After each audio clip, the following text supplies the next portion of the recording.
우리가 크게 이제 예수님의 3년 반가량에 되는 공생애를 나눌 때 그 6월절을 중심으로 6월절이 보통 한 3월이나 4월경에 있는데 평균적으로 한 4월달이 많거든요. 그러니까 4월이라고 기준했을 때 6월절 1, 2, 3, 4 이 네 번의 6월절이 주어지게 되고 우리가 이제 첫 시간을 통해서 배웠던 것은 예수님의 사생애를 한 30세쯤 되었을 때 어떤 내용이었든지 봤고 6월절 앞에 있는 잠깐의 그것도 공생애를 시작을 하시긴 했는데 6월절 앞이기 때문에 우리가 짜투리 공생애다라고 그때 말씀을 나눴었잖아요. 그래서 예수님께서 공생애를 시작할 때는 처음 시작했던 지역이 예루살렘 지역, 유대 지역 바로 그 요단 동편에 있는 베레아 지역에서 들어가시는데 세례 요한에게서 그 세례를 받으셨고 또 40일 동안 침례를 받으셨고 거기에서 5명의 제자를 뽑으셔서 그 다음에 이제 뭐 특별한 거 생각하지 않고 바로 이제 그 유다 동편에서 활동하시다가 바로 이제 갈릴리로 올라가셔서 첫 번째 기적인 가나안의 그 혼인잔치 때 물로 포도주를 만드는 그 기적을 행하시고 잠깐 가버나움으로 방문하셔서 이렇게 집을 좀 받으셨다고 그랬잖아요. 그 기간이 갈릴리에서 잠깐인데 이 총 기간이 약 한 2달쯤 될 거예요. 2달이 좀 넘을 수도 있고 2달이 안 되는 2달 정도 되는 그 기간 동안에 그리고 나서 주님께서 첫 번째 6월절 때 이제 그 말씀을 지키기 위해서 예루살렘에 가서 이제 성전 예배를 드려가는데 거기서 가장 중요했던 게 성전을 청결하게 하는 청소하는 그것을 했다고 했잖아요. 그래서 예수님께서 삽시간에 그 100만 명이 넘는 인파들 가운데서 예수님은 그 성전을 청결케 하는 사건으로 한마디로 정말 대단하게 이렇게 떠오르는 분이 되어셔서 많은 사람들의 그 마음속에 예수 그는 누구인가. 그래서 그 주제를 가지고 복음서 내내 사복음서 내내 그 주제를 가지고 이 질문과 답에 대한 것을 계속해서 반복해서 기적을 행하셔도 이거에 대한 답이고 또 바리새인과 변론하는 것도 이거에 대한 답이고 또 그 제자들에게 훈련하는 것도 결국 이거에 대한 답을 가지고 말씀하는 가장 큰 사건이었다. 그리고 나서 성전 청소만 하신 것이 아니라 이제 이분이 본인 스스로를 예수님이 당신 스스로를 증명하기 위해서 바로 8개월 동안 예루살렘에 거하면서 이제 많은 이사와 기적을 행했는데 그 가운데 이제 니고데모 바리새인의 대표라고 할 수 있는 니고데모가 이제 입장을 정리해서 여기에서 니고데모에게 율법학자라고 하는 니고데모에게 정말 이 거듭남에 대해서 이 예수 그리스도의 이 사역에 대해서 그 영생과 구원, 생명 이런 말씀으로 초창기에 이제 말씀을 하시는 것을 보게 되고 많은 이사의 기적을 통해서 그 세례 요한의 많은 그 제자들이 이제 추종을 하게 되는 그리고 많은 민중들이 추종을 하게 되는 그런 가운데 있다가 세례 요한이 감옥에 잡혔다는 그래서 그것을 이제 기점으로 해서 다시 예수님께서 갈릴리로 올라가셔서 이제 가버나움을 중심으로 왜냐하면 나사렛에서는 굉장히 핍박을 받았기 때문에 죽임을 당할 뻔했잖아요. 그래서 처음에 받았던 가버나움 땅으로 가서 이 지역이 거의 이제 갈릴리의 가장 핵이 되는 도시이기 때문에 여기를 중심으로 해서 주님께서 많은 치유와 기사와 이적을 행하시는 것을 보게 되고 그 다음에 이제 그 4명의 제자를 다시 불러오잖아요. 요한, 또 야고보, 또 베드로, 안드레. 다시 이제 그래서 그동안에는 파트타임을 일했던 이 제자들을 풀타임으로 양을 쳐라 하면서 이제 나를 사람을 낳는 어부가 되라 이제 그 말씀으로 그 4명의 제자를 부르셨고 그 다음에 또 이제 중요했던 게 레이 마태를 불렀다고 그랬잖아요. 그리고 이제 중풍병자 옥상에서 들여보냈던 중풍병자를 통해서 다뤘던 게 이 죄와 이 죄인 예수님이 이 땅에 오신 목적이 사실은 이 죄를 다루기 위해서 이 죄인을 구원하시기 위해서 오셨기 때문에 그 주제를 다뤘다고 말씀을 했어요. 그리고 나서 두 번째 6월절을 지키러 다시 갈릴리에서 예루살렘으로 가셔서 그때 예루살렘의 사역은 특별한 게 없어요. 베데스다의 연못에서 38년 된 중풍병자를 고친 거 외에는 특별한 것이 성경에는 나와 있지 않아요. 근데 이때 화두가 됐던 건 뭐냐? 물론 똑같이 이 중풍병자를 고쳤던 그 죄에 대한 용서도 있지만 이때의 화두는 안식일이라는 거예요. 이때가 안식일날. 그러니까 유대인들이 이 율법을 지킬 때 이 안식일을 목숨같이 여기잖아요. 근데 이 안식일을 이 범한다라는 것 때문에 그 주제를 가지고 이제는 바리새인들이 자기의 목숨과 같은 그 안식일을 범하면서까지 치유를 하게 되니까는 그때부터 이제 본격적으로 예수를 죽이자라는 이제 모의와 함께 이 바리새인들의 이제 대거 이제 조직적으로 이제 사람들을 이제 그 정말 조직망을 세워서 이때부터는 모든 그 눈이 채널이 바리새인의 이 눈을 가지고 그래서 오늘부터 쭉 나와 있던 것은 바리새 계속 바리새인의 얘기가 나와요. 어느 그 치유와 이사와 기적과 많은 사건을 일으킬 때도 계속 바리새인이 태클을 걸고 또 바리새인이 또 예수님을 초청도 해요. 그러면서 또 변론도 하고 하는 면들이 계속해서 바리새 나오는 것들이 이제 이때부터 본격적으로 왜 이제는 예수님을 죽이려고 하는데 그 죄목을 잡아야 되잖아요. 구체적으로. 그렇기 때문에 그래서 이제 바리새인의 눈이 이제부터 오게 되는데 이제 오늘부터 오는 날은 이 예수님께서 이 예루살렘에서 갈릴리로 언제 갔는지는 성경에 아무것도 기록이 안 돼 있어요. 안 돼 있지만은 그러나 이 베데스다에서 그 안식일에 이 38년 된 이 중풍병자를 고친 이후에부터는 갈릴리에서 활동을 주로 했기 때문에 아마 언제쯤인가는 올라가는데 이때부터가 이제 초막절 세 번째 유월절엔 예수님께서 가지 않으세요. 예루살렘에 내려가지 않으시고 계속해서 갈릴리에서 활동을 하시고 이제는 네 번째 유월절 직전이 초막절. 초막절이 보통 한 10월, 9월, 10월경인데 10월의 경우가 평균적으로 제일 많아요. 10월경에 초막절 때 그때 예루살렘 올라가세요. 이제는 육신의 몸으로는 다시는 갈릴리 땅에 닿지는 못하세요. 이제 부활하시고 갈릴리로 다시 들어가기 때문에 그렇기 때문에 여기에서의 그 기간이 최소 1년 6개월에서 뭐 1년 많게는 7, 8개월 정도의 긴 기간 동안에 갈릴리 이 근방에서의 사역을 하세요. 그래서 우리는 통상적으로 이제 신학적으로 알 때는 제2차 갈릴리 사역이라고 해요. 이때의 사역을 1차 갈릴리 사역은 처음에 6월절 1일 지나고 나서 한 4개월간의 갈릴리 사역을 하셨잖아요. 그때가 1차 갈릴리 사역이고 오늘 배우는 긴 기간 동안의 사역은 2차 갈릴리 사역. 오늘은 이제 이 부분을 가지고 말을 하는데 여기서도 크게 이제 6월절 3일 기준으로 해서 앞에 부분에는 대중들을 대상으로 해서 무수히 많은 기사와 이적을 행하시는 대중사역을 행하시고 또 말씀을 사역을 하시죠. 물론 여기서도 제자훈련 사역도 좀 하세요. 일부는 하시고 그런데 6월절 3일 기점으로 오병이어 사건 이것을 기점으로 해서 예수님께서는 대중을 피하시고 이제는 제자훈련 12명의 제자 집중 제자훈련 사역을 하시는 것으로 이 초막절까지 사역하는 거 오늘은 이제 여기까지 이 본문을 잡고 하겠습니다. 그래서 우리가 큰 제목으로 보면 두 6월절 두 번째, 세 번째를 지나서 제자훈련 MT 초막절까지 이 제자훈련 MT가 오늘은 거의 이렇게 아주 큰 중요한 제목이라고 볼 수가 있겠어요. 그래서 거기까지 해서 갈릴리 사역에 완료하는 게 오늘의 이제 전체 주요죠 내용이 되겠습니다. 자, 그러면은 우리가 오늘 포인트에는 이제 뭐 제가 쭉 그냥 설명을 했죠. 이 초막절 때까지 한다라는 거. 우리 스카스테이프 전도사님 읽어주시겠어요? 예수님은 베데스다 연못 사건 이후 바리새파 율법주의자 지도권 세력을 더 강하게 의식하십니다. 이들은 모름지기 대제사장 세력과도 야합하는 현실주의자 바리새파 그룹들이었을 것입니다. 겉으로는 영적 지도자입니다. 그러나 가장 어려운 과부들의 돈도 빼앗을 정도로 부를 축적하는 이중인격자들입니다. 베데스다 연못 사건까지 예수님을 따라와 보니 결국 예수님은 도전장을 던지신 셈입니다. 예루살렘 수뇌부가 공격 목표물이었습니다. 왜냐? 그들이 왕권을 쥐고 있기 때문입니다. 이 나라가 어떤 나라입니까? 창세기 12장부터 시작한 나라입니다. 더욱이 창세로부터 시작된 세계 역사 흐름 속에 이어지는 하나님의 왕권을 드러내는 나라입니다.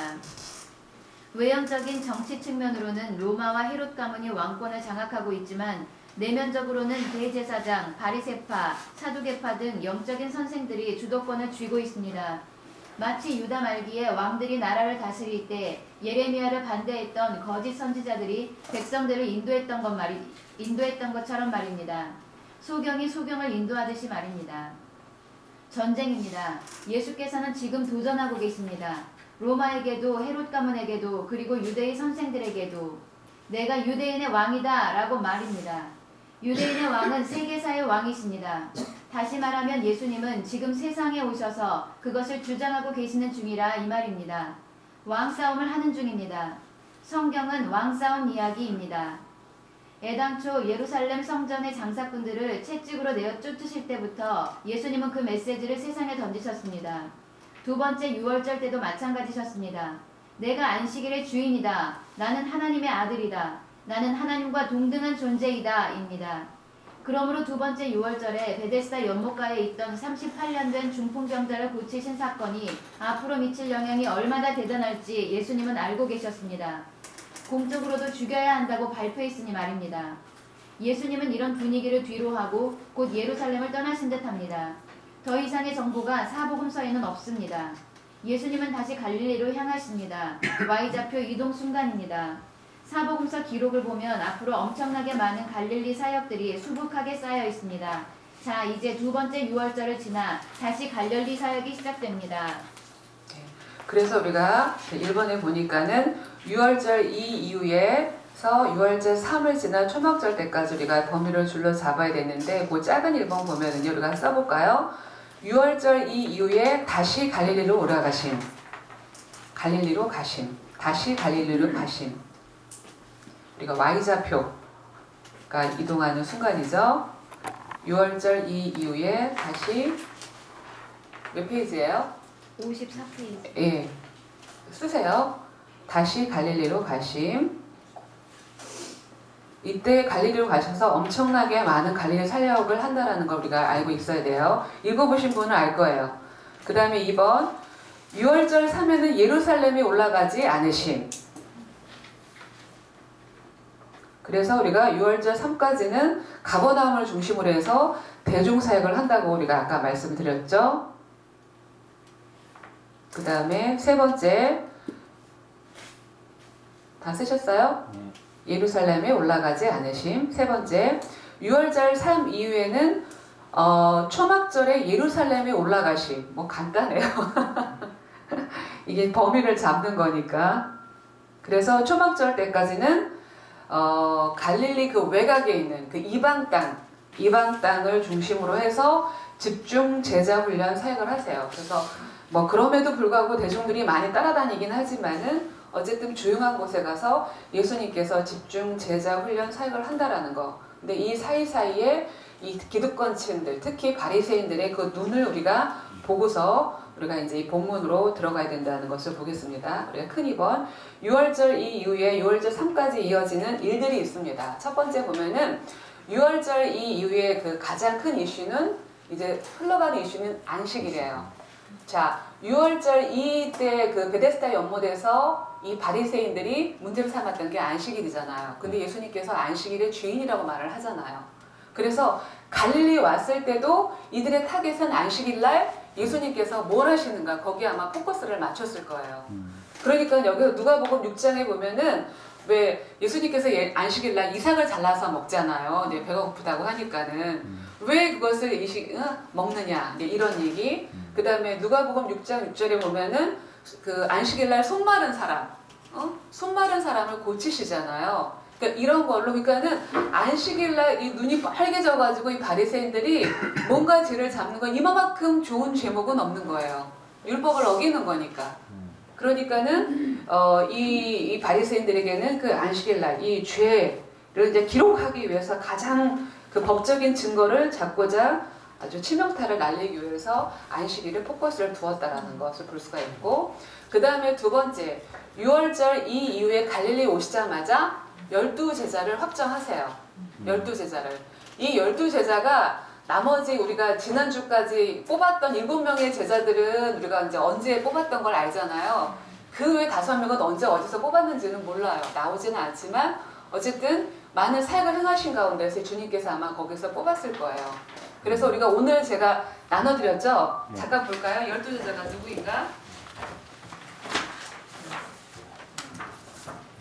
사실 이것은 사도행전 시작할 때 하는 게 더 좋은데, 자, 우리 쭉 봅시다. 자, 12명 같이 야고보가 있어요. 야고보는 그 세베대의 아들이고요. 우레의 아들이라고 그래가지고 우레의 아들. 그래서 사도 요한과 형제예요. 그러니까 사도 요한의 형이에요.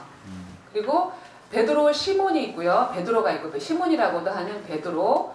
그 동생이 안드레죠. 안드레이고 그 다음에 이제 이 빌립 집사와 빌립 사도하고는 좀 차이가 있습니다. 그 다음에 이제 나다나엘, 바돌로메라고도 하는 나다나엘 있고, 그 다음에 레이 마테가 있어요. 그 다음에 가론 유다 말고 다데오라고 하는 유다도 있다라는 거. 그 다음에 이제 또 소 야고보라고 해서 알페오의 아들이라고 하죠. 이 다데오와 야고보는 형제예요. 그래서 소 야고 아마 몸도 좀 작았던 것 같아요.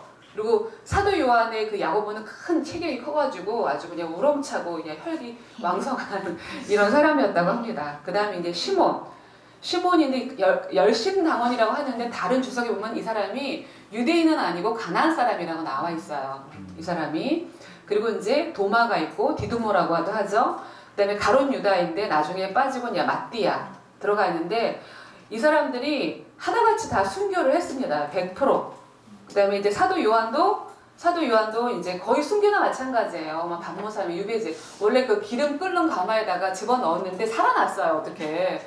그래가지고 무서워가지고 그때 그 도미티안 황제인가요? 이 사람이 그냥 그 반모섬에다가 그냥 유배를 아예 가둬놓은 거예요. 거의 순교나 마찬가지예요. 순교했고, 그리고 우리가 보통 사도 바울만이 이방 사역을 했다고 하는데 사실은 12사도가 모두 다 이방 사역을 합니다. 그래서 거의 다 이방 현지에서 죽는 것을 보게 돼요. 그러니까는 이제 그것도 우리가 이제 하나 참조를 해야 될 것을 보게 되고, 그 이외에 이 초대교회의 그 야고보, 예수님의 동생 야고보, 유다, 바나바, 바울, 마가, 누가, 빌립제사, 스데반 모든 초대교회 하나님의 그 사람들은 하나같이 순교했던 그 현장들을 보게 돼요. 이것은 이제 참조로 나중에 이제 사도행전 볼 때 조금 더 자세하게 보는 것으로 하겠습니다. 예수 믿는 거 쉬운 게 아닙니다. 그래서 우리가 예수를 믿는다는 것은 12사도이기 때문에 이런 사역이 아니라 예수 믿는 사람은 이런 삶을 사는 게 맞다라는 거죠.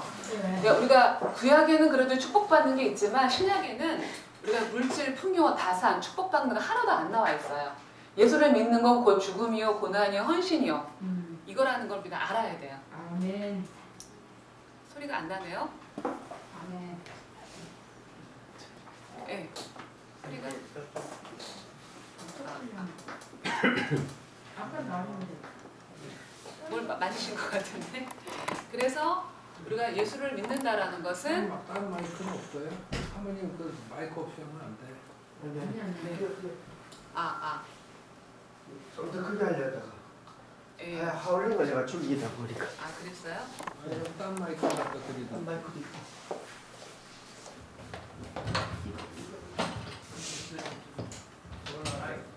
제가 와가 일을 저지르는 죄송합니다. 네, 됐습니다. 그래서 12제자를 확정하셨다라는 거. 그리고 나서 산상수훈을 베푸세요. 근데 우리가 보통 산상수훈의 그 위치가 예수님께서 처음에 이제 예루살렘에서 요단 동평에서 세례의 기름부을 받으시고 갈릴리로 올라가서 산상수훈을 베풀었다고 하는데 아니에요. 첫 번째 유월절 지나고 두 번째 유월절 지나서 제자를 세운 다음에 산상수훈을 베푸세요. 이게 굉장히 중요해요. 이게 가만 보니까 뭐하고 좀 연결되는 것 같아요? 구약에 이 사건은 이 순서가 뭐하고 그렇죠.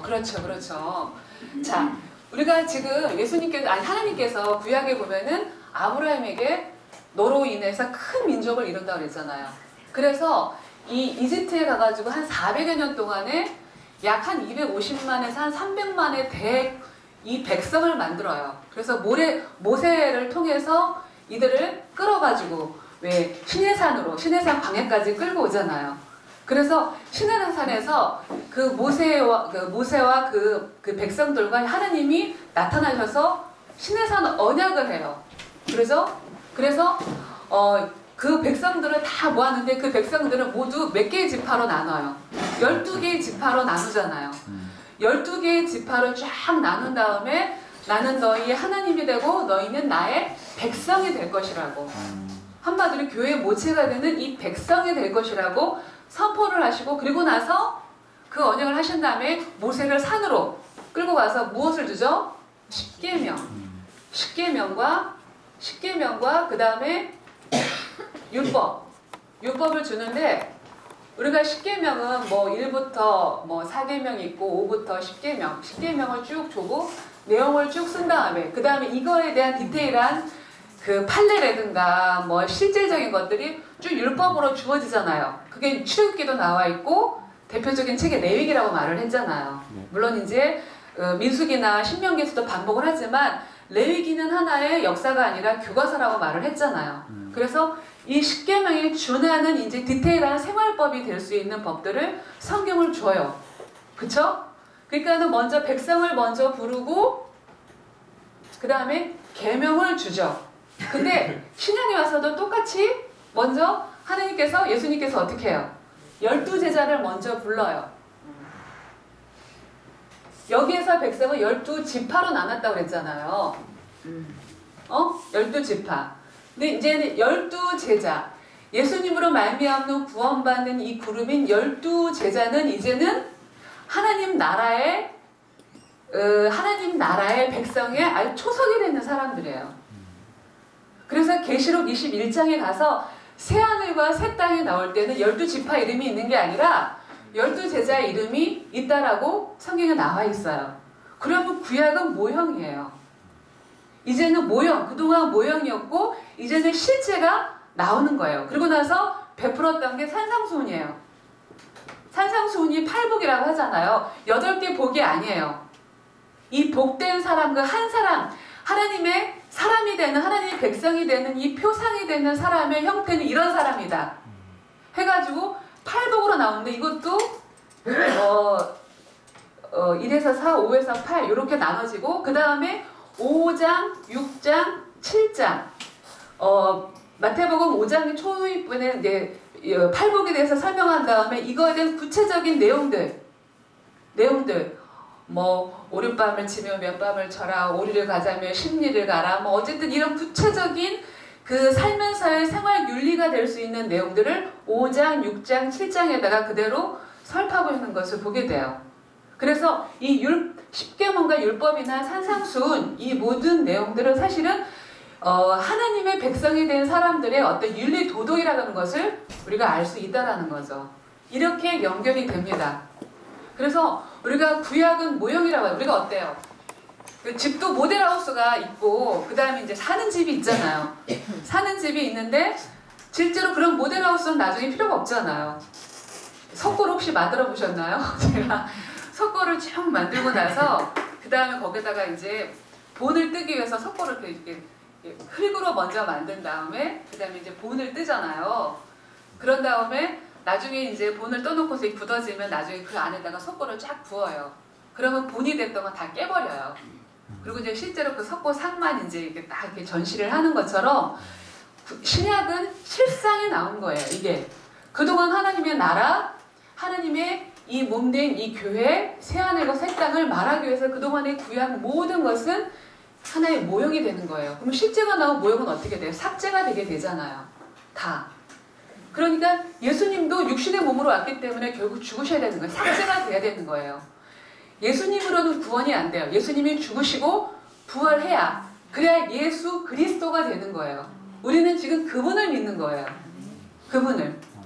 하기 때문에 이 전까지는 모든 게 다 모형이라는 거. 모형은 삭제돼야 된다라는 거. 이제는 실상이 나타났다라는 거죠. 아멘. 실상이. 자, 그럼 여기서 한 가지 알 수 있는 게 구약만 보더라도 구원이 먼저일까요? 윤리 도덕이 먼저일까요? 구원이 먼저죠, 당연히. 백성을 삼았, 너희는 내 백성이 됐다고 그랬잖아요. 그럼 이 백성들의 윤리 강령으로 준 게 십계명과 율법이란 말이에요. 율법을 지켜야 구원받는 게 아니에요. 먼저 구원하시고 그 다음에 그 구원받는 백성들의 윤리 강령으로 십계명과 율법을 준 거예요. 그럼 구원은 무엇으로 받아요? 구약에서는 모형으로 피제사를 드렸잖아요. 번제, 제사, 짐승을 잡아 죽이는 것으로 모형으로 그 제사를 드렸잖아요. 그렇죠? 그것으로 구원받는 거예요. 구약 시대에는. 근데 실제로 신약 시대에는 누구와? 예수 그리스도가 어린 양이 되셔서 제물이 되셨잖아요. 이분은 단번에 이 제사로 말미암아 영원한 구원이 있다고 했잖아요. 그러니까는 우리는 구원을 받고 그 이후에 그리스도인으로서 살아가야 될 표상, 완전한 인간으로 살아가야 되는 것이 이 산상수훈이다라는 내용이에요. 근데 이것을 너무나도 막 율법적으로 막 이걸 갖다가 적용하려고 한다면은 이것은 하나님의 뜻을 너무나도 많이 반하는 것이 된다라는 것을 우리가 알 수가 있어요. 여기에서. 그리고 그런데 여기에서 이제 예수님께서도 대강령 뭐라고 그랬어요? 하나님을 사랑하고 이웃을 내 몸같이 사랑하라. 이게 이 십계명에서도 산상순에서도 이게 일치가 되는 것을 보게 돼요. 자, 1부터 4계명은 누구와의 관계? 하나님과의 나와의 관계잖아요. 그 다음에 5계명부터 10계명은 나와 이웃과의 관계예요. 그래서 하나님과 나와의 관계를 대표적으로 두었던 것이 뭐였죠? 에덴 동산에 두었던 거 하나님과 관계. 선악과예요. 선악과. 그러니까 하나님께서 모든 천지 창조를 만드신 다음에 아담에게 다스리라고 그랬어요. 그러나 단 모든 걸 네가 왕이 되어 다스리는데 단 너는 내가 만들었다. 그래서 동산 중앙의 선악과는 따먹지 말라. 그 말에 순종하는 거. 선악과라는 나무 자체가 무슨 능력이 있는 게 아니라 이걸 따먹지 말라는 그 하나님의 명령, 하나님의 통치. 너 위에 나 있다라는 것을 기억해라. 바로 너의 왕은 나다. 라는 그 하나님과의 관계, 그것으로 주어지는 게 선악과였다고 그랬잖아요. 그게 바로 그 디테일하게 나온 게 1부터 4계명이에요. 그 다음에 5번째부터 10계명에는 뭐가 나오냐면은 아담이 이웃과의 관계를 말하는데 아담이 하와를 만나자마자 뭐라고 그랬어요? 내 뼈 중에 뼈요, 살 중에 살이다. 한마디로 말하면 당신은 납니다. 나는 너다.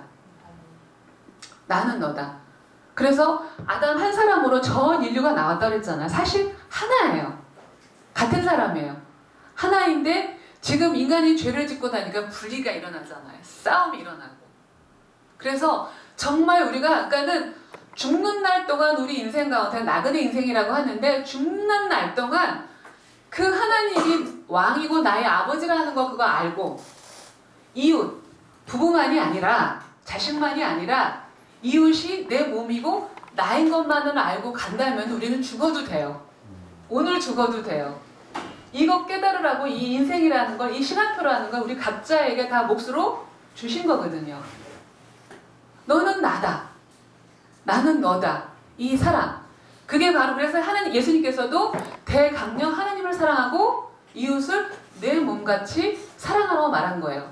이것이 산상순에서 보면은 첫 번째, 팔복에서 첫 번째 뭐예요?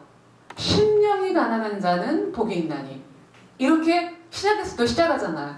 심령이 가난하다는 거. 가난하다는 거. 이게 어떤 의미일까요?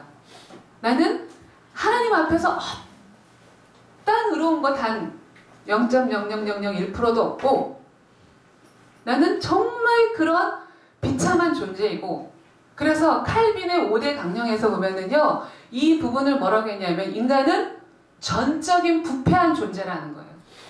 전적으로 부패한 죄인이라는 것이 칼빈의 5대 강령이에요. 이걸 아는 거 심령이 가난하다 뭐 돈이 없는 거 이게 아니에요. 정말 내가 죄인이라는 거 죽을 수밖에 없고 지옥 가도 할 말 없다라는 거 비참하고 나로서는 답이 없는 성경에 나오는 5만 가지 죄를 조건과 환경만 주어지면 나도 동일하게 지을 수밖에 없는 죄인이라는 것을 아는 거 그자가 복이 있는 자라는 거예요. 하나님 나라 백성은 거기서부터 출발한다라는 거예요. 그러니 그걸 알게 되면 애통이 나오지 않겠어요? 이 뱃속에서 나오는 통곡이, 눈물이 울음밖에 없잖아요. 그러니까는 우리가 회개를 하고 나면 어떻게 돼요? 그냥 온유해지지 않아요. 내 방법, 의 어떤 거 섞지 않고 그러니 온유할 수밖에 없고 그리고 더 하나님 나라를 갈급할 수밖에 없는 그러한 자, 그 하나님을 붙드는 자, 이게 산상순에서 첫 번째에서 네 번째가 나오는 거예요. 이렇게 되다 보니 나라는 존재, 내가 가난하다는 거, 내가 정말 이런 죄인이라는 걸 아는 거, 그러다 보니 이제는 남도 보이는 거예요. 이웃도 보이는 거예요. 너도 불쌍해. 그래서 긍휼히 여기는 자는 복이 있나니. 나중에는 어떤 핍박이 와도 아싸 하고서 수정할 수 있는 이런 자가 복된 자라는 거예요. 그래서 이 팔복은 8개의 복이 아니라 이러한 자가 하나님 나라의 샘플이 되는 사람이요, 표상이요, 완전한 사람이라는 거예요. 그래서 로마서 8장에 가서 보면은 이러한 자를 모든 피조물도 고대한다라고 말하고 있어요. 우리가 그래서 그러한 그리스도인으로 거듭나야 되는 거예요. 보통 이 세상은 이 성경을 잘못해서 돈이 없는 가난한 자는 불쌍한 자이고 복된 자이고 돈 많은 자는 부자이고, 이게 보통 왜 운동권 있잖아요. 이 기독교들 뭐 스카 이런 데서도 보면은 민중 신학 해가지고 이렇게 해가지고 이분화 시키잖아요. 완전히 잘못된 거예요. 진짜 이 가난하다는 것은 정말 내가 아무것도 없다라는 거, 나는 너무나도 완벽한 죄인이라는 거, 하나님 앞에 설 수 없는 자라는 걸 아는 게 가난한 자예요. 근데 부자는 나는 뭐 괜찮은 사람이라고 생각하는 거, 난 그래도 이만하면 그래도 좀 낫지 않나? 옳지 않나? 그게 부자예요. 그게 저주받을 사람인 거예요. 그래서 성경에서 말하는 이 복은 이러한 자, 이 팔복, 이 행복, 이것은 바로 이러한 의미로 갈 수 있다는 것을 보게 됩니다. 그래서 이러한 내용으로 주님께서 이 팔복에 대해서 설명을 하셨다라는 것을 볼 수가 있죠. 자, 그 다음에 2번. 자, 3번인가요? 그리고 나서 예수님께서는 그 이후에 가버나움을 중시로 엄청나게 많은 갈릴리 2차 사역을 하세요. 먼저 이 법을 쫙 설파를 하시고 나서 갈릴리 2차 사역을 하시는데, 제가 아마 첫날 여러분들에게 보내드렸던 이 표를 보시면은 아마 성경을 오늘 착실하게 읽어 오셨다면은 이제 얼마나 많은 사역이 있었다는 거를 알겠지만은, 자, 이제 보세요.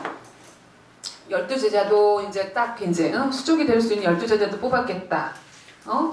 그 다음에 또 법도 선포하셨겠다.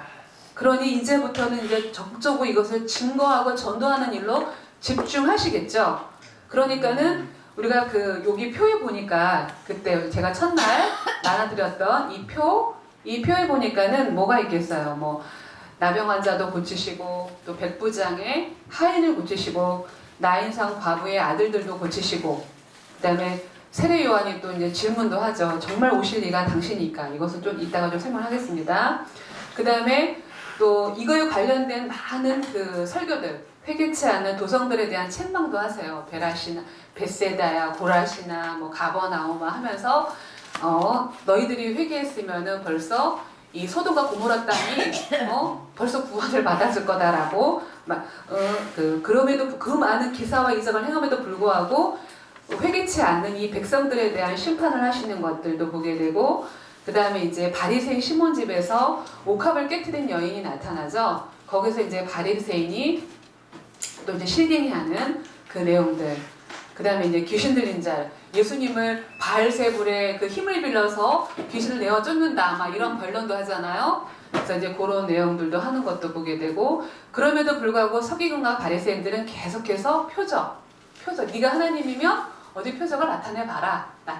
계속 예수님은 계속해서 말씀하는데 나중에는 요나의 표적 외에는 없다 라고까지 선포하는 것을 보게 됩니다. 그래서 엄청난 그 사역을 하고 있다라는 것을 보게 됩니다. 그래서 우리가 잠깐 간단하게 요것을 1, 2, 3번으로 제가 한번 받아 적어보세요. 요때는 3번, 요때는 1번 대중사역을 가장 집중적으로 많이 하는 시기이고, 두 번째 바리새인과 변론을 하는데 바리새인들과 변론하면서 나타났던 예수님의 그 말들, 예수님이 대답했던 그 말들을 우리가 주목해야 되겠어요. 그 다음에 세 번째, 그리고 예수님께서 순회 전도하세요. 그래서 지난번에도 1차 갈릴리 전도 사역할 때도 내가 다른 고을에 가서도 복음을 전해하리라. 그게 순회 전도 하신 거예요. 그러니까 한 지역이 아니라. 그래서 이번에도 2차, 3차 순회 전도를 기록하고 있어요. 이게 누가복음 8장에 나와요. 누가복음 8장, 마가복음 9장 이런 데 보면은 순회 전도했던 어떤 기록들이 나와 있죠.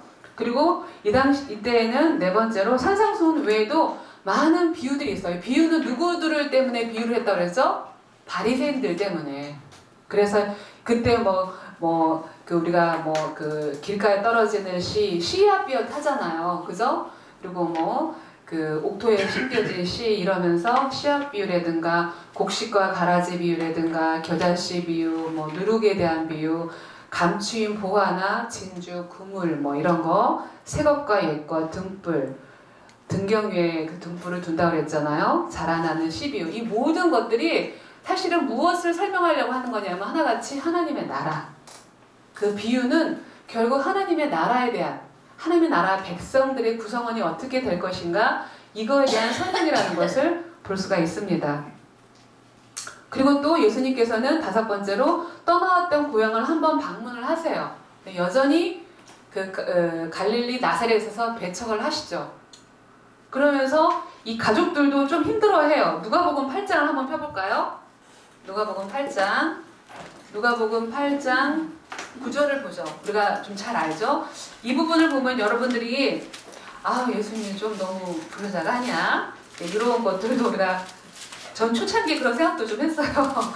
너무하시다 이렇게 생각을 했었는데 누가복음 8장 9절에 보니까는 이렇게 나오죠.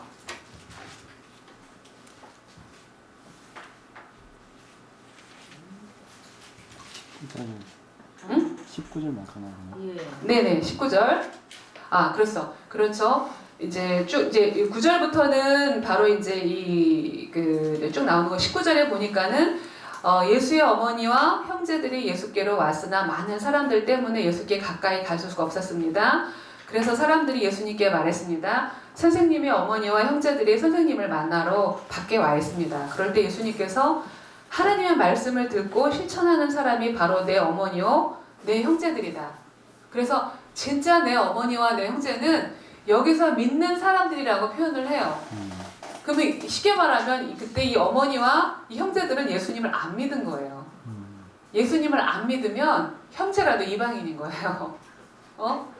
그러니까는 여기서 뭘 보면 알 수 있냐면 만약에 예수님을 계속 쫓아다녔다면은 찾아오지도 않았겠죠.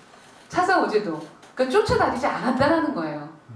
그 예수님의 그 엄청난 사역의 말씀을 듣지 않았다라는 거예요. 말씀을 듣지 못하니까 믿음이 없는 거죠. 그러니까 나중에 초막절, 이 초막절이 될 때까지, 초막절이 올라갈 때까지도 예수님을 배척하는 것을 보게 됩니다. 그런 이제 시기도 있다라는 것을 보게 됩니다. 자, 그 다음에 큰 네 번째. 그러면서도 가로 안에 12제자를 훈련하시고, 써야죠. 그러면서도 12제자들을 훈련하시고 12제자들로 사역하게 하심. 자, 예수님께서 그동안 갈릴리에서 1차, 2차, 3차에 걸쳐서 많은 순회 전도하면서 했어요. 그러다 보니 이제는 그걸 거두고 싶을 거 아니에요. 그래서 12제자에게 특히 마태복음 한번 10장을 볼까요? 이것은 마치 제자 훈련을 할 때 제자의 훈련 교재와서 같아요. 마태복음 10장. 마태복음 9장 35절부터 쭉 나오는데 특히 이제 그 쭉 나오면서 10장에 보면은 12사도를 보내세요. 그러니까는 예수님께서는 12사도에게는 또 그 순회전도 했던 그 지역 이외에도 막 보내서 권능을 주시고 그 능력을 주셔가지고 또 치유와 기사와 이적을 행하게 하시고 예수님께서 이렇게 가르쳤던 이 산상순위에 있는 내용들을 가르치게 말씀을 전하게 하세요. 그리고 예수님도 또 따로 가서 3차 순회전도 하면서 이제 맨 공격, 백성들을 막 구원하기 위해서 희어져 추수할 곡식이 많은데 일꾼이 없다고 그랬잖아요. 그러니까는 그 사람들을 향하여서 맨 공격을 하는 시기가 바로 이때예요. 그런데 원칙이 있다고 그랬어요. 그 5절에 보니까 이방 사람들에게는 가지 말아라. 왜냐하면 구약 내내 이스라엘의 회복을 말씀하셨기 때문에 첫째는 유대예요. 유대가 회복이 돼야 되는 거예요. 구약 창세기 이 아브라함 때부터의 이 축복을 회복을 해야 되기 때문에 유대 땅에만 가라고 말씀을 하고 있어요.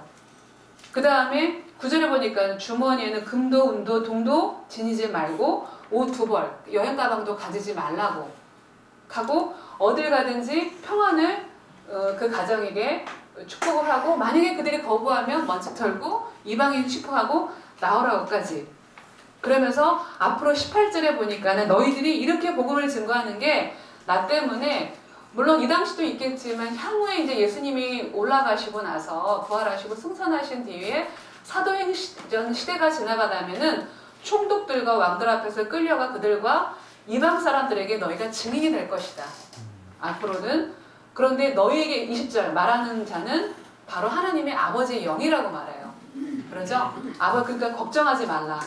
그리고 23절에 이 도시에서 핍박하면 저 도시로 피신해라. 26절 볼까요? 그러므로 사람들을 두려워하지 말라. 감추인 것이 드러나지 않을 것이 없고 숨겨진 것이 알려지지 않을 것이 없다. 그래서 28절에 보니까 육체는 죽여도 영혼을 죽일 수 없는 사람들을 두려워하지 말고 오직 영혼과 육체를 한꺼번에 지옥불에 던져 멸망시키는 그 하나님을 두려워하라고. 그러면서 이런 내용들로 쭉 이제 말씀을 하시면서 이 막 제자들에게 당부를 하세요. 이때만이 아니라 앞으로 사도행전 시대를 겨냥을 해서도 너희들이 어떤 그리스도인의 삶을 할지 철저하게 무장시키면서 사역하시는 것을 보게 돼요. 그러니까 앞으로 이제 향후에 한 1년쯤 지나면 예수님은 죽으세요. 죽으시고 이 땅을 떠나세요. 그러니까 이 제자들에게 얼마나 그냥 정말 많은 것들을 가르치시고 주시고 또 훈련하시고 또 치유와 이사 기적을 해가는 것도 보시고 어떻게 믿으시는지 또 코치도 하시고 이런 집중적인 시기였다라는 거죠. 그 다음에 5번에 보니까 이쯤에서 세례 요한이 참수를 당합니다. 참수를 당하는데 자 여기서 한번 잠깐 우리가 여기서 보면은 세례 요한도 잠깐 우리가 한 가지 짚고 넘어가 될게요. 마태복음 11장을 볼까요? 11장 자 세례 요한도 사실은 예수님이 구주이고 메시아라는 건 알았지만 세례 요한도 알겠던 거는 세례 요한이 외쳤던 메시지는 심판이잖아요. 그러니까는 지금 그 수백 년 동안 이 나라가 없이 전전긍긍하는 그 이스라엘 구약부터 계속 복을 주시겠다고 생각했던 메시아 보면은 회복된다고 했는데 그 메시아 보면 회복된다고 했는데 그 당시에 이스라엘을 다스렸던 제국은 로마 제국이에요. 세상 나라예요. 그러니까 예수님이 오시면 이 로마 제국을 멸절할 줄 알았던 거예요. 그런데 보니까 로마 제국은 그대로 있고 자기는 감옥에 갇혔고 그리고 예수님은 온통 기사와 이적은 행하시지만 뭔가 정권의 어떤 이런 도전하는 것이 없는 거예요. 그러니까는 정말 예수님이 본질적으로 이 죄에 대한 회방, 인간의 궁극적인 문제에 대한 해방이라는 것까지는 세례 요한도 몰랐어요. 그러니까 이 세례 요한을 향하여서 구약의 통틀어 모든 선지자에서 최고되는 여자가 낳은 자 중에서 최고가 된다라고 이 11장 2절로부터 쭉 나오는 이 말씀이에요. 그러나 천국에서는 가장 작은 자도 세례 요한보다 크다고 그랬어요. 우리는 어떤 자예요? 우리는 어떤 자? 예수를 진짜 거듭난 자라면 세례요한보단 큰 자예요. 할렐루야. 이거 어쩔 수 없어요. 은혜예요. 뭐 내가 뭘 해서가 아니에요. 내 어떤 노력과 이게 아니라 은혜예요. 그래서 지금이 은혜의 때이고 구원의 날이라는 거예요. 그것을 세례 요한도 몰랐던 거예요. 그래서 예수님께서 그가 엘리야다 라고 말하면서 그러나 천국에서는 가장 작은 자도 세례 요한보다는 크다라는 거. 이 내용을 했고 그러고 나서 세례 요한은 결국 참수를 당하죠. 이때부터 예수님께서는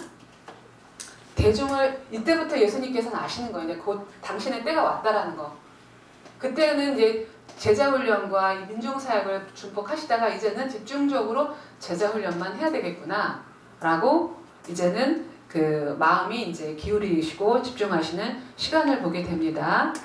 자, 그 다음에 세 번째 6번 6월절이 다가올 쯤이었다. 네, 6월절 3이 다가올 쯤이었다. 이제는 다가올 쯤이 이제 오게 되는 거예요. 이제 우리 박스 한번 읽어주시겠어요? 그렇습니다. 그러고 보니 6월절이 가까워 오네요. 세월이 잘 떠오릅니다.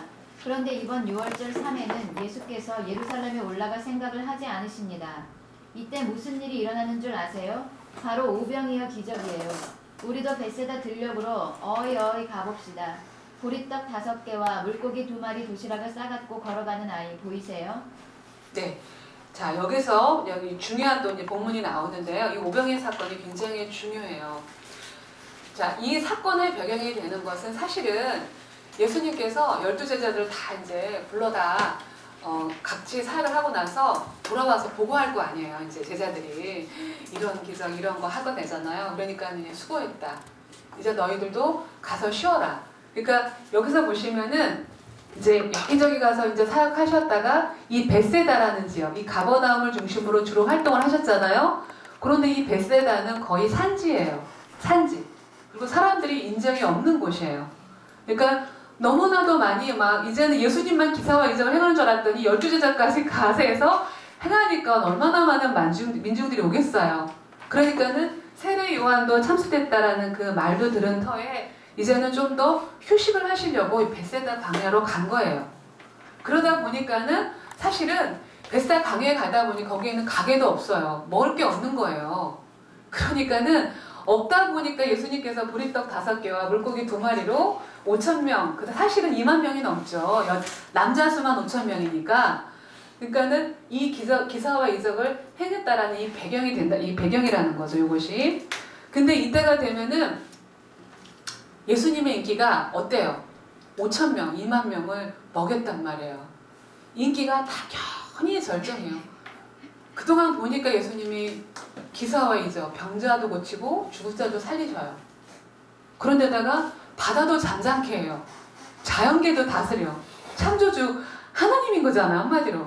그런데다가 보리떡 5개와 물고기 2마리. 경제 문제도 해결한 거예요. 한 나라의 대통령이 뽑는 기준이 뭐예요? 도덕인가요?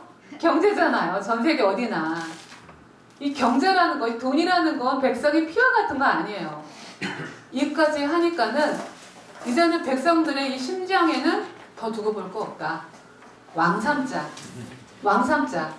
이 분위기가 오는 거예요. 그러니까는 예수님께서 여기에서 이 본문은 자, 요한복음 6장을 한번 우리가 열어볼게요. 자, 폭풍이 왕삼자 하니까는 오히려 회오리 바람같이 백성들은 왕삼자 하는데 회오리에 눈이 되는 예수님은 오히려 피하세요. 그러니까는 하나님 예수님의 그게 뜻이 아니었던 것을 보게 돼요. 자, 여기서 보면은 이거에 대한 예수님의 해석을 우리 한번 봅시다. 해석을 자, 요한복음 6장을 보겠습니다. 첫 번째 보니까는 예수님께서 뭐라고 그랬어요? 첫 번째 예수님의 해석. 왕삼자고 우와 하고 하니까 첫 번째 너희가 나를 찾는 까닭은 표적을 보았기 때문이라 빵을 먹고 배가 불렀기 때문이다. 그러니까 너희들이 나를 찾는 이유는 풍요. 민중들이 나를 찾는 건 풍요, 다산, 이 물질. 이거 외에는 없는 거예요. 그랬을 때 제자 많은 사람들이 도대체 우리가 어떻게 하면 영생을 얻겠느냐 할 때 두 번째 보니까는 진짜 바른 신앙을 말씀하세요. 여기서 하나님의 일이란 바로 하나님께서 보내신 자 그 자를 믿는 거라고 그랬어요. 누구예요? 예수를 믿는 게 하나님의 사역이라고 그랬어요. 어떤 선한 행위, 율법을 행하는 것이 구원받는 게 아니라 예수를 믿는 거. 그 예수를 아는 거. 그 예수가 누군지를 계속 설명하고 있는데도 세례요한뿐만 아니라 지금 현재는 12제자조차도 그 진리를 몰라요. 믿음은 말할 것도 없겠죠. 예수를 믿는 것. 지금 이 시대에 우리에게도 동일하게 하는 얘기입니다. 우리가 뭐 기도, 전도, 뭐 새벽기도, 그냥 금식, 구제, 헌금. 더 중요한 게 예수가 누구인지를 아는 거. 그분이 나의 하나님인 걸 아는 거. 그것이 너무나도 중요하다는 거예요.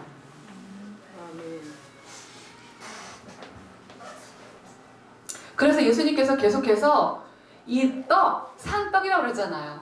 너희는 나의 살과 피를 먹어라. 이제는 십자가에서 처형돼서 죽으신 그 내용까지도 여기서 설명을 하고 있어요. 그러니까는 많은 사람들이 어려워하죠. 그러니까 세 번째 보니까 요한복음 52절 볼까요? 6장 52절. 그러자 유대 사람들이 자기들끼리 논쟁을 해요. 살과 피를 먹어야 된다. 이 산떡을 먹어야 된다. 만나와 모세 시대의 광야 시대의 만나를 비유하시면서 나는 산떡이다. 나를 먹어야 된다. 이 살과 피를 먹어야 된다. 하니까는 여기서 52절에 유대 사람들이 자기들끼리 논쟁하기 시작했어요. 이 사람들이 자기가 어떻게 자기 살을 우리에게 주워 먹게 한단 말인가? 그래서 예수님께서 내가 진실로 진실로 너에게 말한다. 너희가 인자의 살을 먹지 않고 인자의 피를 마시지 않으면 너에게 생명이 없다. 계속해서 반복해서 말씀하세요. 그러니까 예수님도 사실 이 십자가 사건이 일어나기 전이기 때문에 이것을 참 설명하기 어려우셨던 것 같아요. 그러니까 이 요한복음 6장 본문에 보면 이렇게 계속해서 이 말 하시고 저 말 하시고 반복하시고 또 말씀하시고 또 말씀하시고 하는 것을 보게 돼요. 그런데 이것을 보게 되니까는 이 예수신앙 이거에 대해서 민중들도 어려웠지만 사실 제자들도 되게 어려워했어요. 그 뭐라고 나와요? 60절에 나오죠? 예수의 제자들 중 여럿이 이 말씀을 듣고 이 말씀은 참 어렵다. 과연 누가 알아들을 것인가? 그러니까 민중들도 이 말이 어려운 걸 알고 59절에 보니까는 아니죠. 59절이 아니죠.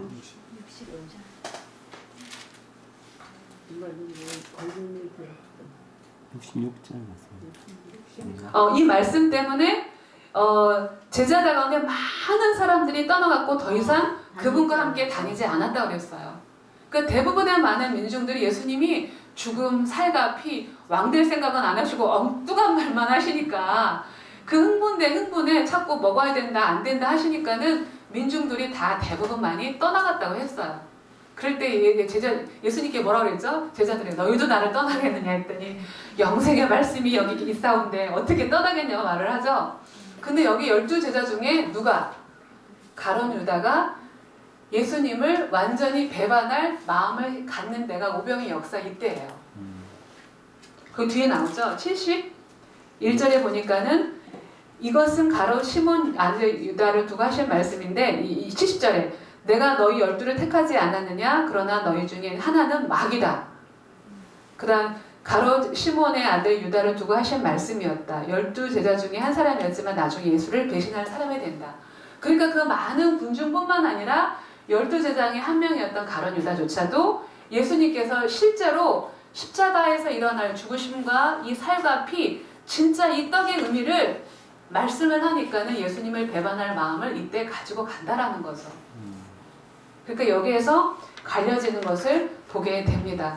그래서 이 오병이어의 이 사건은 이것으로 이제 진짜와 가짜가 이제 갈려지게 되고 예수님이 진짜 이 땅에 오셔서 무슨 일을 할지를 이제는 실질적으로 드러내는 그러한 장면인 것을 보게 됩니다. 그 다음에 큰 네 번째 이제는 6월절 3쯤에 오병이 역사를 했거든요. 이때가 지나고 나서 초막절이 이를 때까지는 이제는 예수님께서는 다른 거 안 하시고 12제자를 집중적으로 사역을 하시는데, 물론 이때는 우리가 알아야 될 건 눈이 계속 따른다고 그랬죠. 이 바리새인들의 눈. 왜냐? 많은 민중들이 오병이 역사를 통해서 예수를 왕 삼자 하니까는 큰일 난 거예요. 그러니까는 더더군다나 이제는 집중적으로 이제 왕, 유대인의 왕이다 하는 것은 유대법에도 어긋나고 로마법에도 어긋난 거예요. 그러니까 이제는 더 이제 눈이 시뻘개져가지고 따라다니는 그 눈을 우리가 이제 의식을 해야 되고, 우리가 이 본문을 읽을 때는 그것을 의식하면서 우리가 성경을 봐야 될 거예요. 근데 기꺼이 이 사람들이 이제 꼬투리 잡는 게, 너는 어떻게 음식을 먹을 때 손도 씻지 않고 먹느냐, 아니 이런 거 할 말이 없으니까, 뭘로 변론해도 예수님을 이겨낼 수가 없으니까. 근데 밥 먹을 때 손 씻어라, 이것은 성경에는 없어요. 그냥 장로의 유전이에요. 그러니까 너희는 어찌 이 장로의 유전에 매여서 이렇게 있느냐 하고 막 책망을 하시는 본문도 여기서 나오죠. 그 다음에 큰 이번째 예수님께서 이제 대중을 떠나가지고 이방 나라를 특별 훈련을 하시는데, 여기서는 이 지역을 봐야 돼요. 자, 그동안에는 갈릴리 지역을 중심으로 사역을 하셨는데, 이제는 12제자를 데리시고 다니실 때 이제 저를 보세요. 지도를 보세요. 12제자를 데리고 다닐 때는 사람이 없는 곳을 찾아다녀요. 그러다 보니까 이방 지역, 외곽으로 빠지시는 거예요. 거기서 우리가 이 두로와 시돈까지 갔다 그래요. 두로와 시돈. 응? 여기가. 두로가 뭐 알죠, 우리가? 응? 누구, 저기. 이세벨의 고향이기도 하고. 기억나죠? 그래서 수로보니게, 수리아 베니게, 수로보니게 여인을, 이방 여인이잖아요. 우리 딸이 죽게 되어서 고쳐달라고 하니까는, 이방인에게는, 걔들에게는 내가 이거 복음을 주지 않다니까. 옳소이다. 응? 걔도 주인의 상에서 떨어지는 음식을 먹나이다 하면서까지. 좀 믿음이죠, 그게. 주님께 이 답이 없다라는 걸 아는 그 믿음을 크게 여기셔서 그 딸을 고치시는 작업. 응? 그래서 수로보닉의 여인의 그 기적들. 그래서 수로보닉이라는 것은 수리아, 여기 위쪽이 수리아거든요. 위쪽이 수리아, 베니게는 페니키아. 바로 이 지중해를 넘어오는 이 사람들이 페니키안이었어요. 그래서 페니키아, 수리아, 그래서 수로보니게라는 뜻이에요. 그래서 이 지역에서 이제 그 기사와 이적을 행하시고, 그 다음에 쭉 이제 다니시다가 여기 데가볼리까지 가세요. 데가볼리. 여기가 지금 모압 암몬 족속이 살던 지역이었잖아요. 그래서 이 게레세, 이게 이제 거라사 지방이라고 그러거든요. 뭐 그때 귀신들 뭐 2,000명이 들렸다고 했나? 4,000명이 들렸다고 그랬나? 한 군대가 들렸던 귀신들을 고쳐기도 했던 데고, 그리고 또 이쪽 그 지역 근처에 가서 4,000명, 그러니까 떡 7개로 또 4,000명을 먹이는 기적도 한 번 더 여기서 행하세요. 그러니까 예수님은 계속 따로 가서도 계속 제자 훈련을 하시지만 민중들은 따라와서 어쩔 수 없이 이사와 기적을 행하시긴 하는데, 거의 이제 그 외곽 지역까지, 이방 땅까지도 사역을 하시면서 활동을 하신다라는 게 이제 성경 본문에 쭉 나와 있는 것을 보게 됩니다. 그 다음에 이제 세 번째 보니까는 초막절을 앞두고 이제 오늘의 큰 가장 주제라고 할 수 있고 제일 중요해요. 이 가이사라, 이 빌립보에서 중요한 발표를 하시는데, 자, 다섯 번째 그 초막절 직전 가이사랴 빌립보 MT의 중요성, 우리 네모 박스 한번 읽어주시겠어요? 6월절 3 이후 초막절이 가까워 오는 때 가이사랴 빌립보에서 제자들과 MT를 하십니다. 매우 중요한 사건입니다. 왜냐하면 십자가 사건으로 이어지는 관문 사건이기 때문에 그렇습니다. 클라이맥스가 태산처럼 다가오는 것이 비로소 보이는 시점입니다. 예수께서는 예루살렘으로 올라가시기 전 앞으로 예루살렘에서 일어날 일을 예고하시려 합니다. 그동안 주님께서 계속 선포하고 설계했던 이 말씀들, 영생, 구원, 생명, 이 내용들이 이제 그 은밀한 부분, 비밀, 그리고 오병이어의 산떡, 살과피 애매모호하게 말했던 것을 이제는 십자가에 죽을 것을 여기서 말하세요. 여기에서 굉장히 중요한 본문이에요. 그러니까 점점 성경이 복음서가 막 쪼여 들어가고 있죠. 십자가 처형이 될 때까지 주님의 말씀도 계속해서 본문의 내용들도 이렇게 쪼여 들어가면서까지 말씀하고 있는 것을 보게 돼요. 자, 이 상황은 우리가 성경을 열어서 볼 수밖에 없어요. 자, 마태복음 16장을 펴겠습니다. 마태복음 16장 13절로 28절. 우리가 이 본문을 우리가 한번 쭉 보겠습니다. 이제 예루살렘으로 이 직전이 뭐냐면은 6월절 3을 지나서 거의 이제 막바지예요. 초막절 막바지에 예루살렘에 올라가려고 하세요. 그때 예수님께서 어디로 가느냐? 여기에요. 가이사라 빌립보가 여기거든요. 여기도 지금 이방 지역이에요. 가이사라 빌립보 외곽이에요. 외곽. 여기 위에는 헐몬산이 있어요. 헐몬산. 여기까지 주님께서 올라가서 지금 말씀하는 장면입니다. 중대 발표를 하시는데, 자, 이 상황에서 우리가 다룰 수밖에 없는 주제가 이제 마태복음 16장 13절에서 28절까지 이 본문을 우리가 같이 보겠습니다. 자, 여기서는 우리가 흔히 그 신학교에서 말하는 조직신학 있잖아요. 조직신학에서 말하는 뭐 세 가지 뭐가 있죠? 기독론, 뭐 신론, 뭐 기독론 같은 거죠. 그 다음에 뭐 인간론도 있겠고, 그 다음에 이제 교회론, 아주 큰 주제가 되는 교회론, 그 다음에 종말론. 이 세 가지를 여기에서 지금 다 말씀하고 계세요. 기독론, 기독이 뭐예요? 그리스도잖아요. 그리스도론이에요. 그리스도, 기독론, 교회론, 이 종말론. 이 본문의 아주 심층적인 부분을 다루기 때문에 굉장히 중요한 부분이에요. 자, 사복음서의 전체 주제가 뭐예요? 예수 그는 누구인가요? 예수 그는 누구인가? 그래서 예수님께서 13절에 이 말씀을 사람이 인자를 누구라 하느냐? 근데 이거에 대한 답을 하세요. 누구의 입을 통해서? 베드로의 입을 통해서 그 답을 통해요. 나중에 예수님이 말했잖아. 네가 말한 게 아니라 하나님의 영이 너에게 말했다고 말했잖아요. 자, 우리 같이 해볼까요? 주는 그리스도시요 살아계신 하나님의 아들이십니다. 그 주님이 누구냐? 그분은 그리스도시다라는 거죠. 그리스도, 구원자. 그리고 하나님의 아들, 곧 하나님이시라는 거예요. 그리스도 구원자. 근데 이 구원자가 어떻게 될 거냐고 말씀하시면은 이제 그 뒤쪽에 보면은 이제 그 25절부터도 그 쭉 말씀을 설명을 하시고, 그 다음에 17장에 보면은 이 말씀을 하시죠. 19절에 인자가 죽은 사람들 가운데서 다시 살아날 것을 때까지 너희가 본 것을 아무에게도 말하지 말라. 뭐 이런 죽음에 대한 것도 말씀을 하시고, 그리고 그 이제 헐몬산에 가셔서 이제 하시는 말씀인데, 어쨌든지간에 이 그리스도의 이 직임은 예수 그리스도가 실제로 행하는 일은 십자가에 죽으시고 이 부활함으로 그리스도가 구원자가 되시는 거잖아요. 그래서 이것이 바로 이 기독론, 그리스도론이라는 거죠. 그리스도론이라는 거죠. 이 그리스도가 예수님이 십자가에 체험하시고 죽으시고 부활하신 이것만으로 이 그리스도가 되는 거기 때문에, 구원자가 되는 거기 때문에 이것이 바로 기독론, 이것을 말씀하고 계시고, 두 번째, 죽으심과 부활 이후에 어떻게 이제 흘러갈 거냐면 결국은 교회가 될 거 아니에요. 그래서 뭐라 그랬어요? 예수님께서 18절로 19절에 보니까는 내가 이 반석 위에 내 교회를 세운다고 그랬어요. 여기서 이제 우리가 알아야 될 게, 자, 이게 뭐냐면은 예수님께서 가이사라 빌립보라는 지역을 선택한 이유가 있어요. 이 반석이라는 의미는 크게 두 가지가 있거든요. 물론 베드로가 페트로스, 반석이라는 의미 있지만은 베드로의 그 신앙 고백 위에 교회를 세우는 거예요. 그 카톨릭은 이것을 잘못 해석해가지고 베드로라는 일대 사도 그 이름이 해가지고 뭐 12사도 중에 베드로의 마리아 상 다음에 베드로 상도 있잖아요. 이건 잘못 해석한 거예요.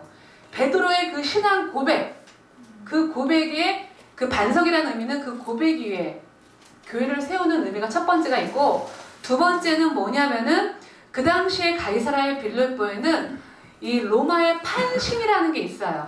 판신. 그 신전을 두었던 게 이 반석이에요. 이 사진을 보세요. 여기 보면은 지금은 여기가 메꿔져 있는데 이 안에 보면은 로마에서 그 섬겼던 그 판신이라는 게 있어요. 로마가 숭배했던 그 신을 요 아이 바위 안에다가 이렇게 더 넣은 거거든요. 그래서 막 숭배했어요. 거기를 거기가 바로 이 지역이 이 반석이에요. 이 반석 속에 있었던 거예요. 예수님께서 이 반석에 가까이 가서 말씀을 선포하신 거예요. 그러니까 이 반석이라는 거 여기에는 교회론도 들어가죠. 이 반석이 교회를 세운다고 했지가. 그런데 여기에는 종말론도 들어가요. 뭐냐? 당시의 로마는 어떤 나라예요? 제국이잖아요. 자, 우리가 어떻게 해요? 창세기부터 가인계열로부터 제국이 왔어요.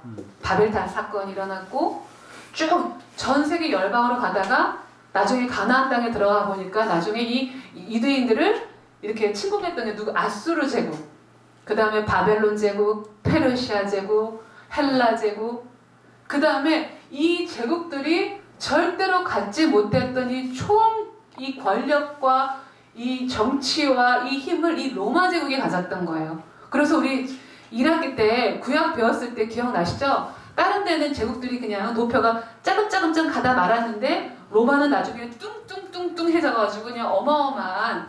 그래서 이 로마 제국은 나중에 계시록 가면은 바벨론 제국의 모형이기도 해요.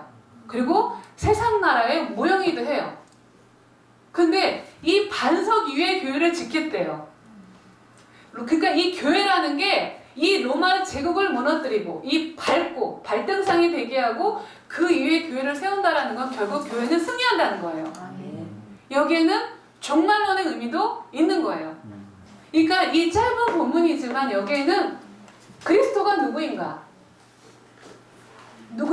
그분이 어떤 일, 어떤 구원을 이룰 것인가? 이 기독론이 있고 그 고백 위에 교회를 세운다고 했으니까 교회론이. 그래서 사복음서가 끝나고 나서 사도행전과 서신서는 결국 교회론이 될 수밖에 없어요. 교회 이야기잖아요. 교회론이 되어지고 결국 이 반석 위의 교회가 영원히 승리한다. 종말론. 그러니까 계시록 가면은 이제는 로마 제국이 아니라 또 다른 이름 바벨론 제국이, 바벨론 이 나라가 얼마나 이 교회와 싸우는 것들이 계속 계시록 내내 나오잖아요. 이것들을 말씀하고 계세요. 그 다음에 가서 보면은 또 중요한 조직신학적 이것을 증거하기 위해서 마태복음 10장에 보면은 17장에 보면 1절로 8절로 가서 보면은 뭐냐면은 예수님께서 가이사랴 빌립보에 가신 다음에 그 위에 가면 헐몬산이 있어요. 변화산이라고 말하죠. 근데 가깝기 때문에 대체로 우리는 그게 헐몬산이라고 알고 있어요. 헐몬산이 어떻게 생겼냐면 이렇게 생겼어요.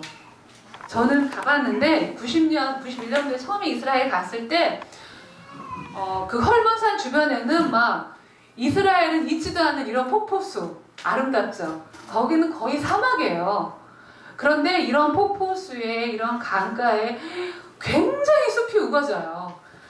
이번에 1월달에 내년 1월달에 가시는 분들은 꼭 거기를 가보시면 좋겠는데 아마 여기 가기 어려울 거예요. 그런데 헐몬산과 여기 이 지역은 너무나도 아름다운 곳이에요. 여기가 갖고 막 우거지고 그냥 우리나라 무슨 아주 깊은 계곡 가는 그런 기분이 들 정도로. 근데 최근에 이스라엘 가는 사람 여기까지 가는 경우 거의 못 본 것 같아. 어쨌든 이 변화산에 올라가는데 대체로 거의 아마 헐몬산일 거다 해요. 왜냐면 가이사랴 빌립보에서 굉장히 가깝거든요. 그러니까 예수님께서 아까 이 조직신앙에 관련된 이 말씀을 선포하시고 증거를 해야 되잖아요. 죽는다는 말을 표현을 하거든요. 근데 죽는 게 끝이 아니야. 죽는 게 끝이 아니라 그래서 예수님께서 특히 이제 3명의 제자, 나머지 9명의 제자는 밑에 두고 사도 요한, 베드로, 야고보 핵심 제자 3명을 끌고 이 산에 올라가서 예수님의 형체가 어떻게 돼요? 1장에 보니까 어때요? 변화가 되었잖아요. 17장에. 이 자리에 보니까 예수께서 그들 앞에서 모습이 변모해 얼굴이 해처럼 빛나고 옷이 빛처럼 하얗게 되었다 그랬어요. 그리고 하늘에서 이는 내 사랑하는 아들이라 하니까는 이 세자자들이 그동안 3년 가까이 예수님하고 그렇게 같이 먹고 그냥 마시고 했는데 그 어미한 말에 그냥 땅에 엎드려 버리잖아요. 한마디로 죽는 게 끝이 아니라 부활하는 그 모습을 보여주시는 거예요. 그 제자들로 하여금 걱정하지 않게 하기 위해서, 걱정하지 말아라 하기 위해서. 그리고 대표가 되는 사람 누구누구 나오죠? 모세, 엘리야가 나오잖아요. 그리고 예수님이 변화되셔서 이 세 사람과 아니 이 두 사람과 얘기하는 장면이 나와요. 근데 모세도 사실 그리스도라는 의미가 있어요. 엘리야도 그리스도예요 라는 의미가 있어요. 그 다음에 예수님도 그리스도잖아요. 자, 그럼 여기에서 모세는 대표는 제사장의 대표예요. 엘리야는 선지자의 대표예요. 예수님은 하나님이세요. 근데 예수님이 제사장으로서, 대제사장으로서 또 대선지자로서 대표로 온 거잖아요. 다 이 모든 것은 그리스도라는 것을 지칭하는 말이에요. 아까 그리스도의 의미가 뭐라고 그랬죠? 구원인데 어떤 구원이에요? 죽으시고 사람의 생명에는 피의 생명이 있잖아요. 피는 피로, 피 흘림 없이는 죄사함이 없다고 그랬잖아요. 그런데 예수님은 죽으셔야 돼요. 죽음으로 용서가 있는 거예요. 구원이 있는 거예요. 그러니까는 그리스도라는 의미, 이 죽음과 이 부활, 죽음으로만 끝나는 게 부활은 이겼다라는 뜻이니까 이 부활로 말미암아 하나님의 이 나라가 되는 이것을 하기 위해서 그래서 이 모세와 엘리야를 부르시고 여기에서 이 제자들로 하여금 이것을 가르치는 이 내용인 거죠. 그래서 이 변화산상에서의 이 내용들은 너무나도 이 중요하다는 거. 그래서 사도 요한도 그렇고 사도 베드로도 그렇고 이것을 이 변화산상에서 변모했던 그 예수님의 그 모습을 죽을 때까지 잊지 못해요. 그래서 베드로 후서에도 내가 그 변화산에서 주님을 보았다 이것을 증거하기도 하고 사도 요한도 계시록에서 그 나라는 음부의 권세도 이기지 못한다.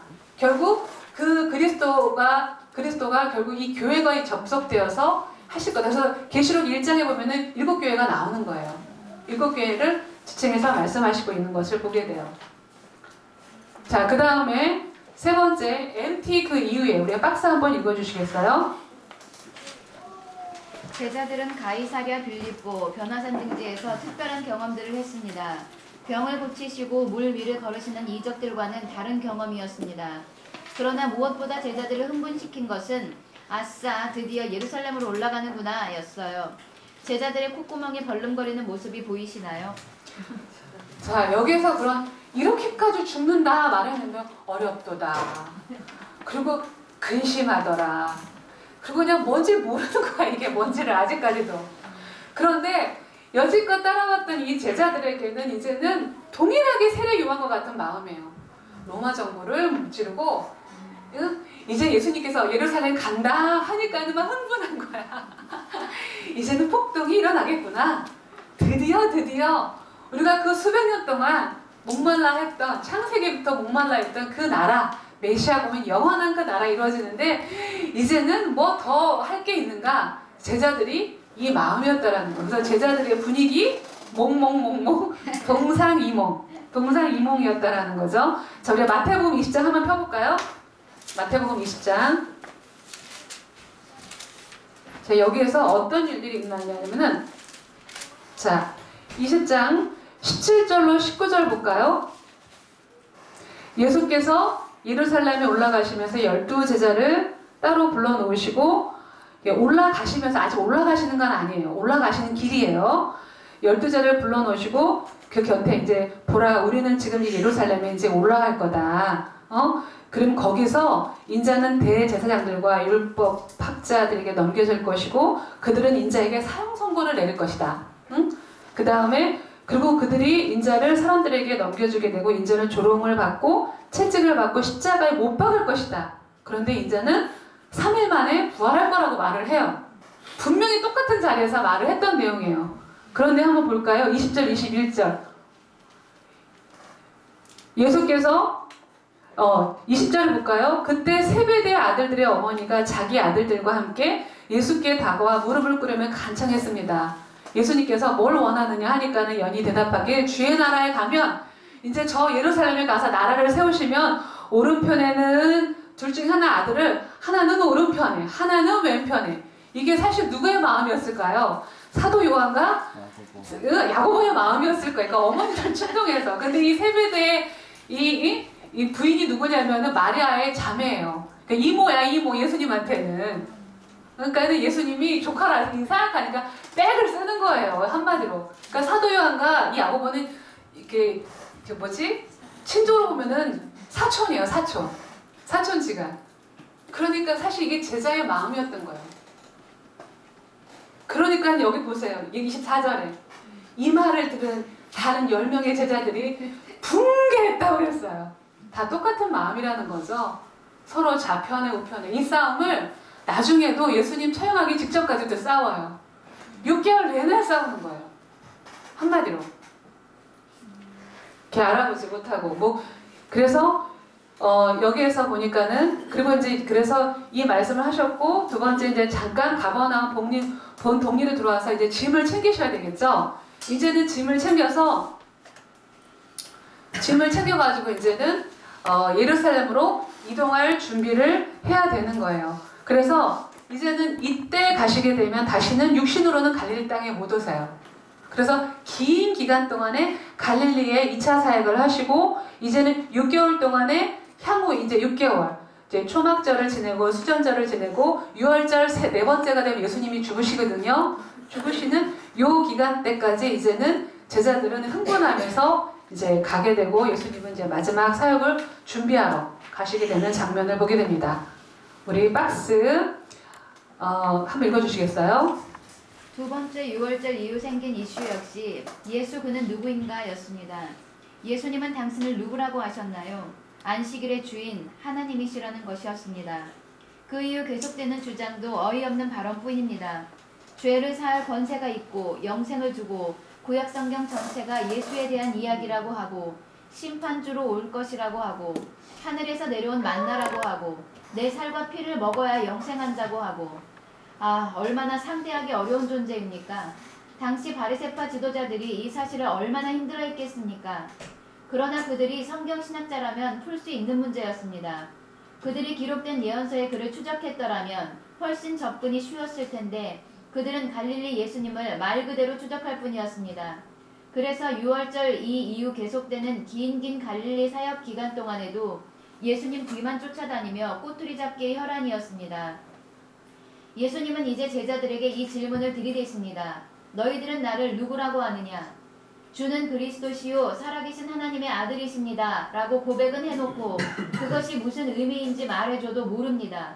십자가 죽음, 부활 이런 주제는 아랑곳하지 않습니다. 제사에는 관심이 없고 제밥에만 마음이 가 있습니다. 우와 드디어 예루살렘으로 간다. 얼씨구 좋다. 이 분위기입니다. 그러면서도 속으로는 말없이 신경전이 펼쳐집니다. 그런데 예수님이 왕이 되시면 누가 어떤 감투를 쓰게 되는 거지? 오랫동안 갈릴리 근처 이방 땅을 여행하시던 예수님과 제자들은 갈릴리 본 동네로 들어오셨습니다. 이제 여행 준비를 하시겠죠? Y좌표 이동 순간이 다가오고 있습니다. 아주 오랜만에. 자, 우리가 이제 다음 주에 우리가 할 부분에 대해서 이 분위기를 아시고 공부를 이제 성경을 읽어오셔야 되는데 읽을 때 어떤 분위기를 가져야 되냐면은 자 보시면은 6월절 때 성전 청소를 했을 때 대거 일약 스타가 되셨잖아요 예수님께서. 그래서 모든 사람들의 표적이 되었어요. 그러고 나서 그때는 특히 기득권층 대제사장의 그룹들 사두개인들 바리새인은 말할 것도 없고 로마도 마찬가지겠죠. 어쨌든 그 표적이 되어서 굉장히 긴장을 했었어요. 그리고 두 번째 6월절 때도 안식일날 그 38년 된 병자를 고치면서 그런데 두 번째 6월절에는 그래도 그렇게 큰 이슈는 되지는 않았어요. 그런데 예수님이 세 번째 6월절은 안 왔단 말이에요. 그냥 찍새 짝새들을 많이 보내가지고 보고만 받았을 뿐이지 예루살렘은 그동안 좀 조용했단 말이에요. 요 일때는. 그런데 초막절에 예수님이 등장함과 동시에 이 분위기가 어떻겠어요? 그동안에 그 많은 찍새와 짝새들에게 이제 들었던 보고와 또 이사와 기적 행했던 뭐 왕이다고 한다 뭐 많은 말들이 있을 거 아니에요. 이 보고가 왔는데 그 실제가 되는 예수님이 드디어 예루살렘에 등장하게 되는 거예요. 그럴 때 이 분위기, 이 초긴장, 그럴 때 나왔던 예수님의 이 설교했던 이 말들, 그것을 한번 여러분들이 염두하면서 오늘부터 일주일 동안 다음 주 가일 때 그 분량을 한번 읽어보세요. 되게 재밌을 거예요. 그러니까 그 의미가 다를 거예요. 아마 해석하는 의미가. 그런 분위기로 이제는 들어가게 될 것이고, 그리고 이제 결국은 예수님이 돌아가시기 이제 목요일 밤까지를 다음 주에 할 건데 그 부분들은 다음 주도 분량이 꽤 많습니다. 많고 그래서 이 부분을 좀 잘 잡고 나가야 되는 거 보니까 꼭 예습해 오세요. 자, 기도하겠습니다. 하나님 아버지 감사합니다. 하나님의 백성은 정말 그 심령이 가난한 자가 복이 있다고 말씀하셨습니다.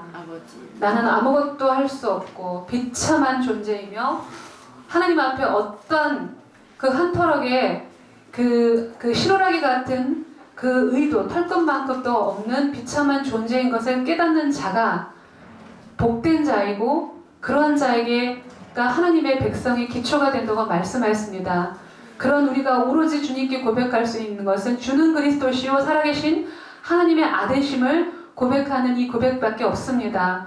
주님, 우리 또한 이 제자들과 같이 세례요한과 같이 많은 민중과 같이 폭포수와 같이 쏟아지는 그 말씀의 말귀를 알아듣지 못하고 우리가 또한 정말 이 다른 곳에 이 마음이 이 땅 가운데 삶은 데 있다면 주님, 우리가 돌이키게 하시고 또 회개하게 하시고 정말 주님께서 오직 그 말씀했던 이 구속사역의 의미, 그 예수를 아는 거에 우리 전 인생이 쏟아져 볼 수 있도록 인도하여 주시기를 간절히 바라고 원하옵나이다.